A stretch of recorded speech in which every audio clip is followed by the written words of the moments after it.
কিন্তু এর সৌন্দর্যের বাইরে আরও একটি অন্ধকার গল্প রয়েছে।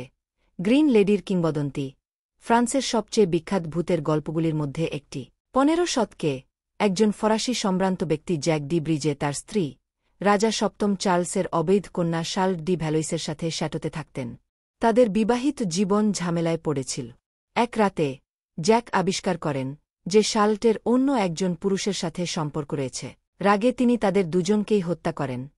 কেউ কেউ বলেন তরবারি দিয়ে, আবার কেউ বলেন তাদের শোবার ঘরে ছুরিকাঘাত করে।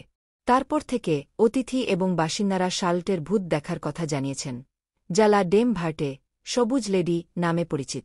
তাকে প্রায়ই দুর্গের টাওয়ার রুমগুলোতে সবুজ পোশাক পরে খায়াচ্ছন্ন ফাঁপা মুখ নিয়ে ঘুরে বেড়াতে দেখা যায়।